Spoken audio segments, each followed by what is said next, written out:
શ્રી કૃષ્ણ, સીતારામ। કેમ છો બધાય? હું કે વરસાદ પાણી?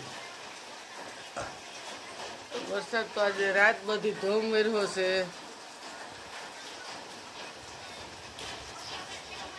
કઈ ઘટે નહીં એવો વરસાદ છે। શું કે જય મુરલીધર, જય દ્વારકાધીશ। વરસાદ વરસે બેઠા છે હવે તો કાલ 4:30 વાગ્યા 5 વાગ્યાનો ચાલુ છે। રાતે આખી વળ્યો છે। જોકે આપણે નદી નાળા નથી તોય પણ એમ કહે છે કે જોકે આપણે ધોવા નથી ગયા કે રોડ ઉપર ને ખોડિયાર મંદિરની બાજુ પ્લોટિંગમાં બધે પાણી ફરે છે। તો રાહું સમય મળશે એટલે જોઈ આવીશું, લોકેશન તમને બતાવશું બીએમ આહી ચેનલમાં। તો જોડાયેલ રહેજો બે બ્લોગમાં। તો એક આપણે હજી સબસ્ક્રાઈબરોને બતાવવાનું છે કે મયુરભાઈને કપાસી થઈ હતી, આપણે શિયાળામાં એક કઢવી હતી અને હાથ થઈ। તો તમને બતાવું એનો પગ હાથ થઈ હતી એટલે પણ હાથે એવી મોટી મોટી થઈ હતી, તો તમને બતાવીએ। તો મયુરભાઈને જો અહીંયા આપણે શિયાળામાં કઢવી હતી તો ત્યાં પાહે 3 ઉપડી હતી, 1 2 ને 3। પછી એક અહીંયા ઉપડી હતી, પછી એક અહીંયા ઉપડી હતી, એક અહીંયા ઉપડી હતી, પછી એક અહીંયા ઉપડી હતી ત્યારે, પછી બીજી ક્યાં ઉપડી હતી? 1 2 3 4 5 6 ને 7 ઉપડી હતી। તો જો એ હાથે કપાસી કઢાવીએ ને તો આમાં પગમાં કાંઈ રે એવું જ નહોતું, અહીંયા ને અહીંયા ને અહીંયા ને બધી બરાબર। પણ માતાજીની દયાએ તમને આપણે આ સબસ્ક્રાઈબરોને એટલે જ બતા, કોઈ પણને કપાસી હોય તો કઢાવતા નહીં। જો કઢાવશો ને તો જો એને આવું થઈ ગયું અને એ હજી કઠણ છે, બાકી આ ઓગરી ગયું જા, આ મતરાવી નહીં।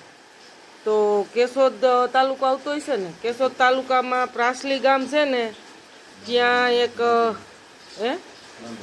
હા ડાંગરના એક બા છે એ મતરે છે। તો જો અમારા મયુરભાઈને ફોપારી લઈને જવાનું, જેટલી કપાસી હોય ને એટલી। તો અમારા મયુરભાઈને અમે 7 કપાસી લઈને ગયા તો મહિના દીમાં તો જો આવી થઈ ગઈ હાવ। તો આપણે સબસ્ક્રાઈબરોને બતાવવાનું કહેતા પણ મયુરભાઈ હવે જે મેળ આવે તો થાય ને, પણ શ્રદ્ધાન વિશ્વાસ હોય ને તો જો કોઈ પણને હોય ને કપાસી તો ખાસ કરીને કઢાવતા નહીં, મતરાવી નાખજો। જો આમાં હાવ મટી ગઈ મયુરભાઈને। તો જો આપણે સબસ્ક્રાઈબરોને એટલું જ બતાવવાનું થાય છે, કપાસી કોઈ પણને હોય તો કઢાવતા નહીં। જો અમારા મયુરભાઈને એક કઢવી અને હાથ થઈ, એ ગાંઠની વધ છે એના મૂળિયા મૂકે ને એટલે ફેલાતા જ જાય। પણ ખાસ કરીને તમે જો આ પ્રાસલી ગામે અમને શ્રદ્ધા હતી ને તો મતરાવી મહિના દીમાંથી હાવ ન કરો, અવડી અવડી હતી આંબીલા જેવડી બાયણે, તો અંદર કેવડી છે એ ઓલી એક જરાક ખાલી આ દાણા જેવડું આપણે નાકનો દાણો એવડી હતી, પણ કઢવીને તો અંદર હોપારી જેવડી ગાંઠ કાઢી। તો હાલ ખરે મને ઉપાધિ ઉપડી હતી પણ ટેન્શન હતું, પણ એ ટેન્શન હાવ વારી ગયું માતાની દઈએ। હું કહું જો આવડા કાસા પગમાં છોકરાને કઢાવીએ, આવડે 10-12 વર્ષના છોકરાને, તો પછી એમાં પગમાં બાકી શું રહીએ કઢાવીએ તો, એટલે મને એ ટેન્શન હતું। હું કાસા પગ હાવ વિખાવો ને હાથ કાઢીએ તો બાકી શું રહીએ, એટલે મેં કીધું છે ને આપણે સબસ્ક્રાઈબરોને બતાવું છું મયુર કેદી અને આ કોઈ પાસે માણસને નંબર જોતા હોય તો ખાસ કરીને કમેન્ટ કરજો, સરનામે જોતો હોય કોઈ પણને કપાસી હોય તો આ વિડીયાને તમે છે ને બને ત્યાં સુધી શેર કરજો। લાઈક ન કરો તો કંઈ વાંધો નહીં, સબસ્ક્રાઈબ ન કરો તો કોઈ વાંધો નહીં, પણ શેર કરજો તમારા ગ્રુપમાં। તો કોઈ પણને કપાસી હોય તો બહુ માણસોને ગરી જાય છે, ત્યાં દુનિયાના પ્રાહલી આવ્યાની માણસોને।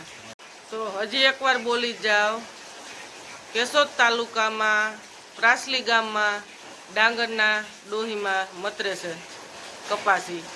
તો એ ખાસ કરીને તમે કોઈ પણ માણસ કપાસી કઢાવતા નહીં, એક કઢાવશો ને તો 7 કપાસી થાય, એટલે એ કરતા નહીં, એથી આ કરજો। જો આ મતરાવી અમારા મયુરભાઈને હાથ હતી, મને અઠવાડિયું 10 દી નીંદર ન આવી અને હાથ ઉપડીને તો મેં કીધું આ છોકરાને પગમાં હાથ કાઢું તો આમાં પગમાં તરિયામાં રીએ હું, એક કઢવી તો પેની આખી કાઢી લીધી હતી, વિચાર કરો જોઈ અવડું ઘોયું કરી દીધું હતું।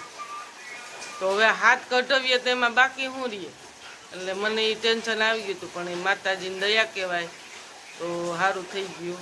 અને કપાસી બધી હાવ ઓગળી ગઈ છે. મહિનો દી થઈ ગયો ને તો હાવ ગરી ગયું. તો બંનેને એટલો આ વિડીયો શેર કરજો.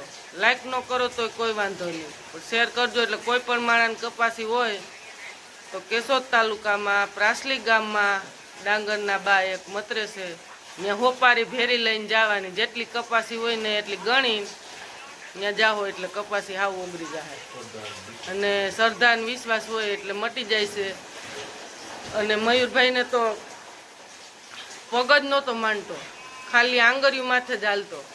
તો બધાય મને એમ કહેતા મારી બેનોની કે આ છોકરાની જિંદગી બગડી જાય, આ છોકરો ઉછાને આઈલવી થઈ જાય. હવે એને દુખતી હોય ને એને બદલામાં જો અત્યારે એને હાવ પેની મટી ગઈ છે અને હરખો જ હાલે છે.